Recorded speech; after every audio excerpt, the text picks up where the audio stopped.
Hello students.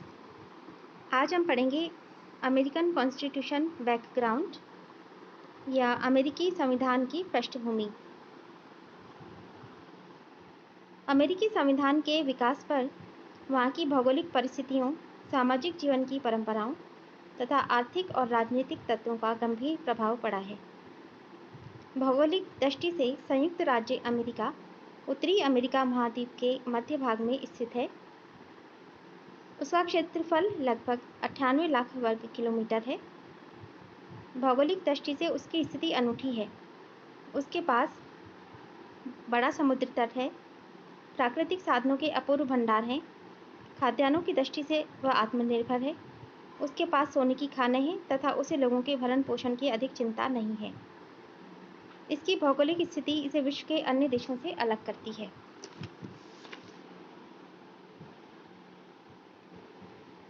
America की पूर्वी और पश्चिमी सीमा पर क्रमशः अटलांटिक महासागर और प्रशांत महासागर हैं।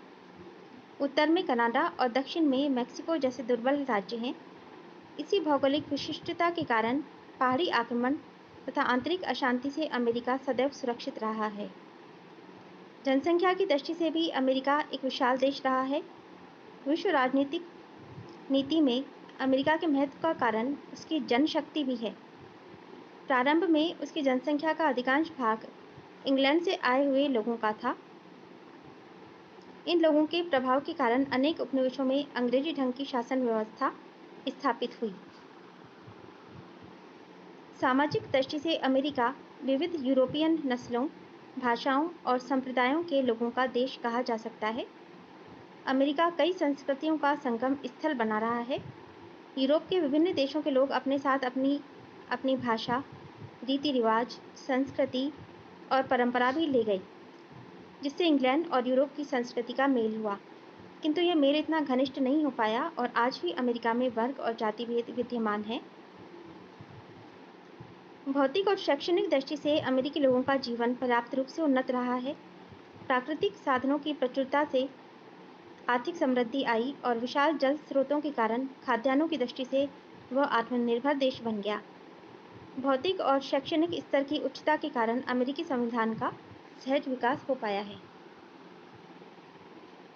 अब हम देखते हैं कि संविधान की ऐतिहासिक पृष्ठभूमि। प्रत्येक संविधान की जड़ अतीत के गर्भ में छुपी हुई है, अतः वर्तमान संविधान के समुचित ज्ञान के लिए उसका ऐतिहासिक ज्ञान आवश्यक है। अध्ययन की सुविधा के लिए अमेरिका के संविधान के विकास को 4 भागों में बांटा जा सकता है। पहला है उपनिवेशीकरण। ये वो समय है जब अमेरिका में विभिन्न देशों के लोग आए। तो उपनिवेशीकरण में हम ये देखते हैं कि देशांतर वासियों का आगमन हुआ।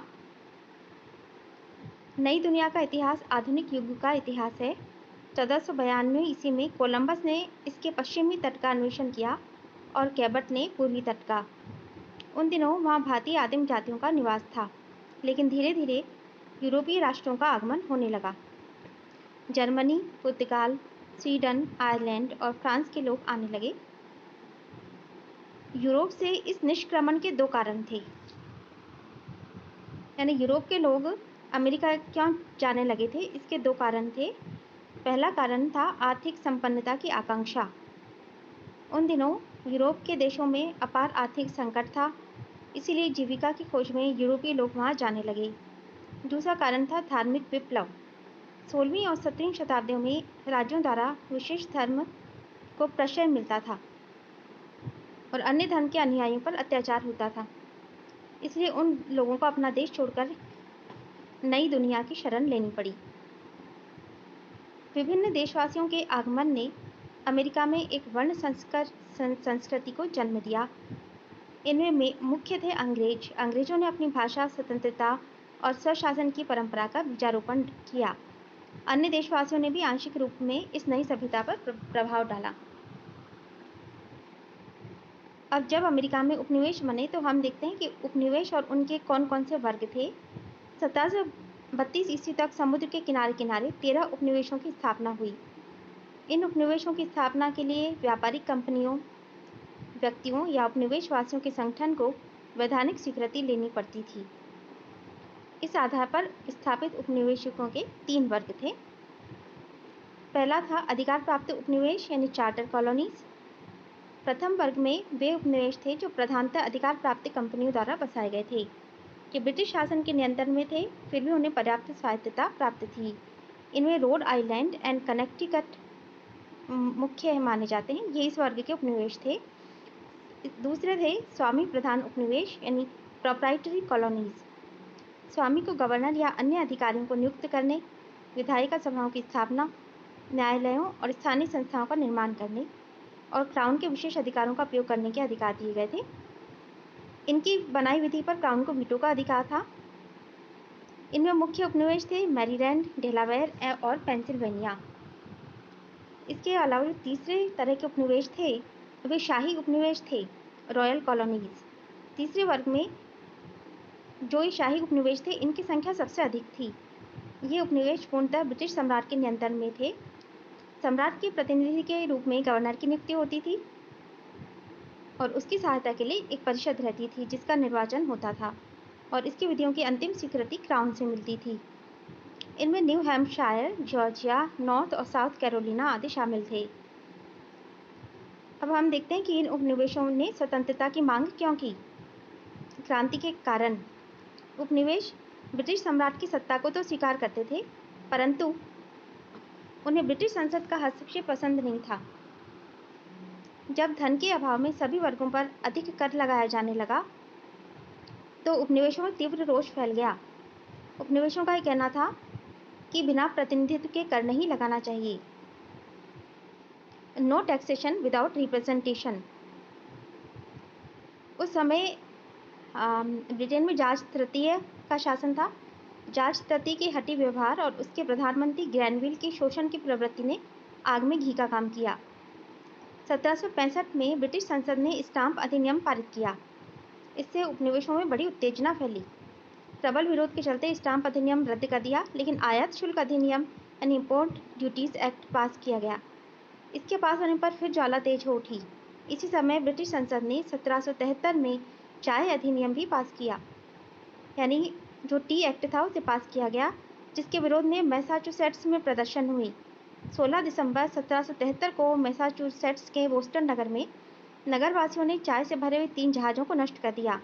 संसद ने पुनः 1774 में मैसाचुसेट्स शासन अधिनियम, मैसाचुसेट्स गवर्नमेंट एक्ट नामक दमनकारी अधिनियम पास किया।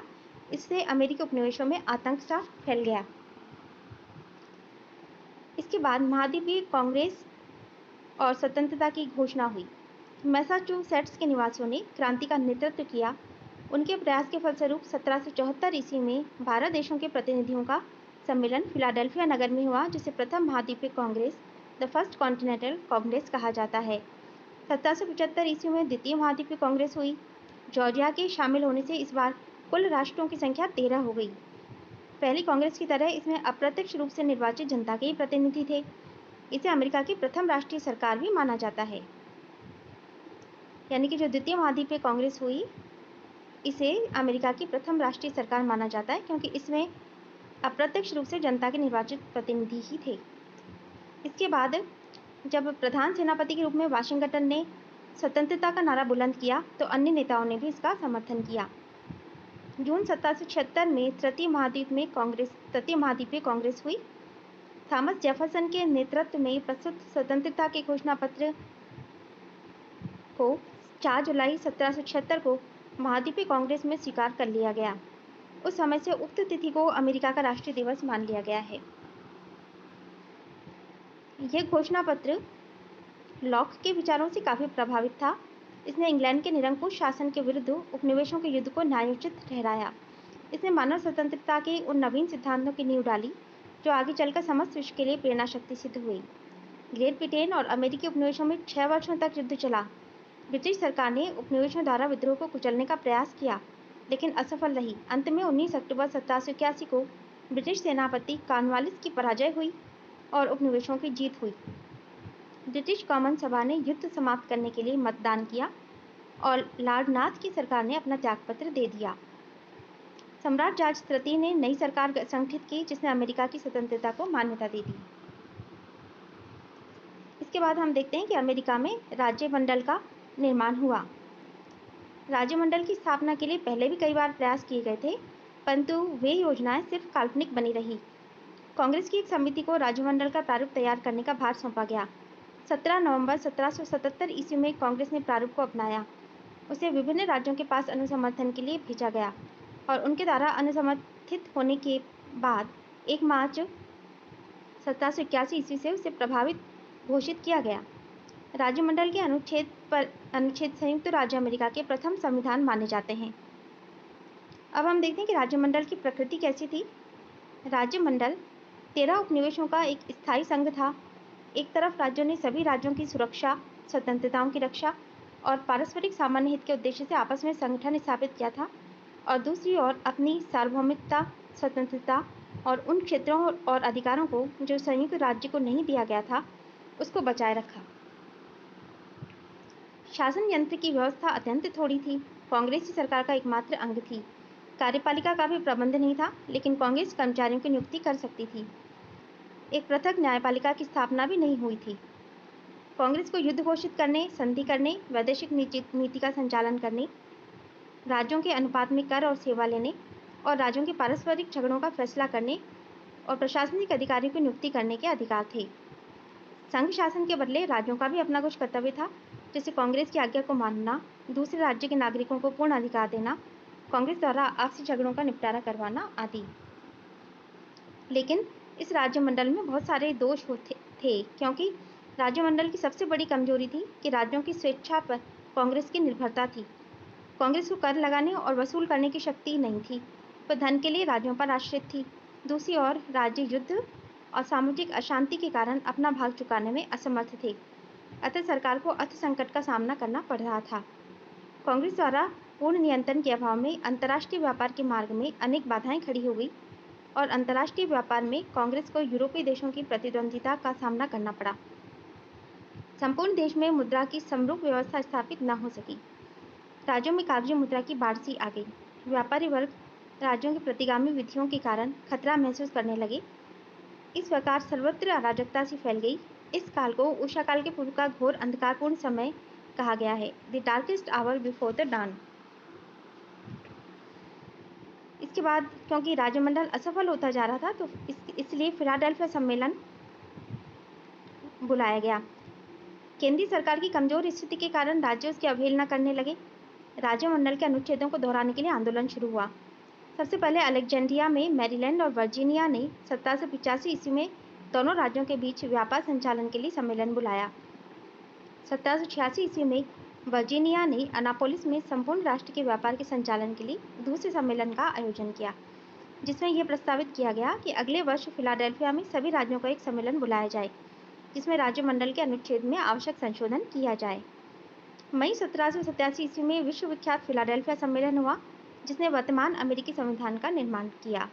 ये सम्मेलन 24 मई से 17 सितंबर 1787 ईस्वी तक चलता रहा। सम्मेलन के सामने समस्या ये थी कि ऐसे संविधान का निर्माण किया जाए जिसमें विभिन्न हितों का समझौता हो। एक ओर केंद्रीय सरकार को सुदृढ़ बनाना आवश्यक था, तो दूसरी ओर राज्यों की स्वतंत्रता की रक्षा करना भी जरूरी था। साथ ही बड़े और छोटे राज्यों के परस्पर विरोधी दृष्टिकोण में समझौता करना भी महत्वपूर्ण था। इस उद्देश्य से अनेक योजनाएं प्रस्तुत की गई। वर्जीनिया योजना, न्यू जर्सी योजना, कनेक्टिकट समझौता, व्यापार और दास व्यापार समझौता आदि योजनाएं प्रमुख थीं। अंत में नए संविधान के प्रारूप को सर्वसम्मति से स्वीकार कर लिया गया, लेकिन उसे लागू करने के पूर्व उसका 13 राज्यों के विधानमंडलों द्वारा अनुसमर्थित होना आवश्यक था। संविधान के कुछ विरोधियों ने अधिकार पत्र के अभाव में इसकी तीव्र आलोचना की। इसको संविधान के प्रवर्तन के बाद संशोधन द्वारा अधिकार पत्र जोड़कर दूर करने का सुझाव दिया गया था। 21 जून 1788 के दिन संविधान 9 राज्यों के विधानमंडलों द्वारा अनुसमर्थित हो गया और 14 मार्च 1789 में संविधान को लागू कर दिया गया। जॉर्ज वाशिंगटन को प्रथम राष्ट्रपति चुना गया। इस प्रकार राज्यमंडल का अंत हो गया और उसकी ही नींव पर नए संविधान के भव्य और ठोस भवन को खड़ा किया गया।